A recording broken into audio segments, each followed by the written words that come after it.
Welcome back to my channel. ಇವತ್ತು ನಾನು ಮುರುಕು ಮಾಡ್ತಾಯಿದ್ದೀನಿ. ಇದು ಬೇಕ್ರಿಯಲ್ಲಿ ತರೋಗಿಂತ ಮನೇಲಿ ಮಾಡಿಕೊಂಡ್ರೆ ಆರೋಗ್ಯಕ್ಕೂ ಒಳ್ಳೆಯದು, ನಾಲ್ಗೆಗೂ ರುಚಿಯಾಗಿ ಮಾಡ್ಕೋಬೋದು. ಇದು ಹೇಗೆ ಮಾಡ್ಕೊಳ್ಳೋದು ಅಂತ ನೋಡ್ಕೊಳ್ಳೋಣ. ಒಂದು ಬಾಣಲಿಗೆ ಇದು ಹುರ್ಗಡ್ಲೆ ಇಟ್ಟು ಅದನ್ನ ಚೆನ್ನಾಗಿ ಪೌಡ್ರ್ ಮಾಡಿ ಜರಡಿ ಆಡಿ ಇಟ್ಕೊಂಡಿದೆ. ಅದೇ ಬೌಲ್ನಲ್ಲಿ 2 ಬೌಲಷ್ಟು ಅಕ್ಕಿ ಹಿಟ್ಟು ಹಾಕೋಬೇಕು. ಒಂದು ಬೌಲು ಹುರ್ಗಡ್ಲೆ ಹಿಟ್ಟು ತಗೊಂಡ್ರೆ 2 ಬೌಲು ಅಕ್ಕಿ ಹಿಟ್ಟು ಹಾಕೋಬೇಕಾಗುತ್ತೆ. ಈಗ ಇದೆಲ್ಲ ಹಾಕ್ಕೊಂಡಾದ್ಮೇಲೆ ಇದಕ್ಕೆ ಎಳ್ಳು ಅದೊಂದು 3 ಸ್ಪೂನಷ್ಟು ಹಾಕ್ಕೊಂಡಿದ್ದೀನಿ. ಹಾಗೆ ಜೀರಿಗೆ ಅದೊಂದು ಸ್ಪೂನು, ಓಮ್ ಕಾಳು ಅದು 1 ಸ್ಪೂನಷ್ಟು ಹಾಕ್ಕೊಂಡಿದೆ. ರುಚಿಗೆ ತಕ್ಕಷ್ಟು ಉಪ್ಪು ಹಾಕೋಬೇಕು. ಇದು ಹಾಕ್ಕೊಂಡಾದ್ಮೇಲೆ ಚಿಲ್ಲಿ ಪೌಡ್ರು ಅದೊಂದು 2 ಸ್ಪೂನಷ್ಟು ಹಾಕ್ಕೊಂಡಿದ್ದೀನಿ. ಖಾರ ಬೇಕಾಗುತ್ತೆ ಇಷ್ಟಕ್ಕೆಲ್ಲ. ಈಗ ಇದನ್ನೆಲ್ಲ ಕ್ಲೀನಾಗಿ ಕೈನಲ್ಲೇ ಮಿಕ್ಸ್ ಮಾಡ್ಕೋಬೇಕು.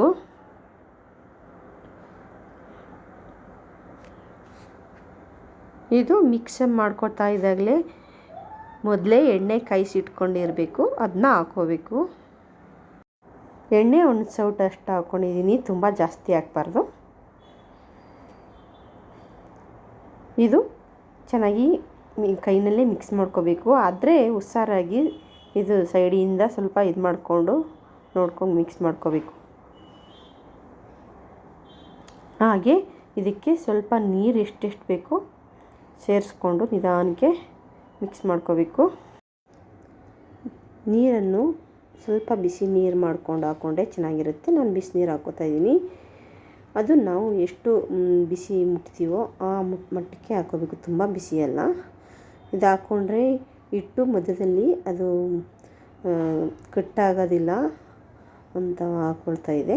ಇದು ಚೆನ್ನಾಗಿ ಚಪಾತಿ ಹಿಟ್ಟನ್ನು ಅದಕ್ಕೆ ಚೆನ್ನಾಗಿ ಕಲಿಸ್ಕೋಬೇಕು.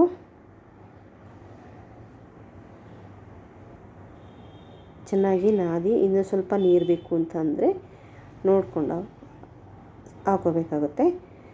ಫಸ್ಟೇ ಜಾಸ್ತಿ ಹಾಕ್ಬಿಟ್ರೆ ಅದು ಒಂಥರ ಫುಲ್ ನೀರು ಹಾಕ್ಬಿಟ್ರೆ ಮತ್ತೆ ಹಸಿಟ್ಟು ಹಾಕಬೇಕಾಗುತ್ತೆ, ನೋಡ್ಕೊಂಡು ಹಾಕೋಬೇಕು. ಇದು ಚಪಾತಿ ಹಿಟ್ಟು ಅದಕ್ಕಾದರೆ ಚೆನ್ನಾಗಿರುತ್ತೆ. ಇದು ಒಂದು 5 ನಿಮಿಷ ಎತ್ತಿಟ್ರೆ ಸಾಕು. ಈಗ ಈ ಹಿಟ್ಟನ್ನ ಚಕ್ಲಿ ಒತ್ತು ಇದಕ್ಕೆ ಹಾಕ್ಕೊಂಡು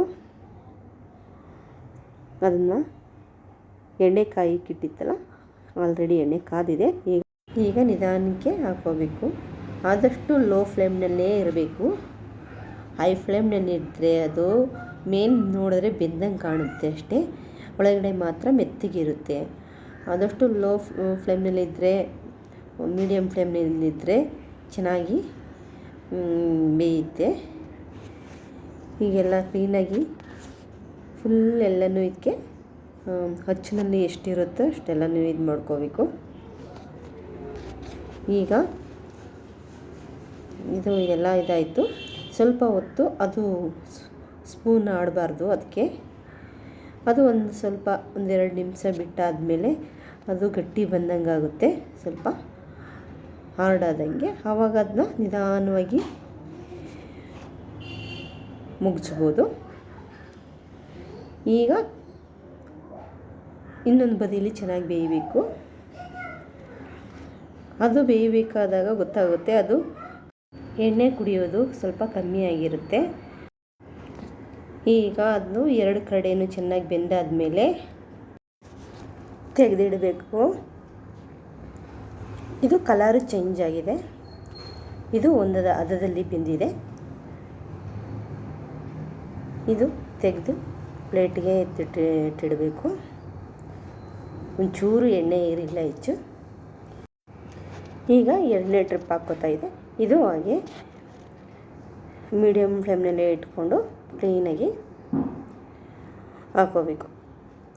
ಇದು ಸ್ವಲ್ಪ ಹೊತ್ತು ಆದಮೇಲೆ ಮತ್ತೆ ಒಂದು ಸೈಡ್ ಬೆಂದಾದಮೇಲೆ ಮತ್ತೆ ತಿರುವಾಕಬೇಕು. ಇದು ಈ ಥರ ಮಾಡಿಕೊಟ್ರೆ ಮಕ್ಕಳು ತುಂಬ ಇಷ್ಟಪಡ್ತಾರೆ.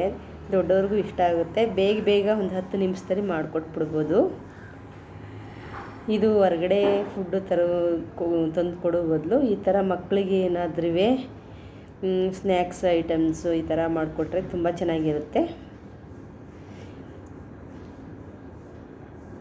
ಇದು ಮಾಡಿ ಇಟ್ಕೊಂಡ್ರೆ ಒಂದು 15 ದಿನ, ಒಂದು ತಿಂಗಳ ತನಕನೂ ಇಟ್ಕೋಬೋದು. ಈ ಚಕ್ಲಿ ಬೇರೆ ಬೇರೆ ಥರ ಬೇರೆ ಬೇರೆ ಡಿಫ್ರೆಂಟಾಗಿ ಮಾಡ್ತಾರೆ. ಉದ್ದಿನಬೇಳೆ ಇದೆಲ್ಲ ಹಾಕಿ, ಅಥವಾ ಇದು ಪಾಲಕ್ ಸೊಪ್ಪು, ಟೊಮೊಟೊ ಇವೆಲ್ಲ ಹಾಕಿ ಮಾಡ್ತಾರೆ. ಆ ಥರನೂ ಮಾಡಿಕೊಟ್ರೆ ಇನ್ನೂ ಚೆನ್ನಾಗಿರುತ್ತೆ. ಮತ್ತೆ ಇದೇ ಥರ ನಾನು ಬೇರೆ ಬೇರೆ ಡಿಫ್ರೆಂಟ್ ಇದರಲ್ಲಿ ಮತ್ತೆ ವಿಡಿಯೋ ಮಾಡಾಕ್ತೀನಿ. ಇದು ತುಂಬ ಚೆನ್ನಾಗಿ ರೆಡಿಯಾಗಿದೆ.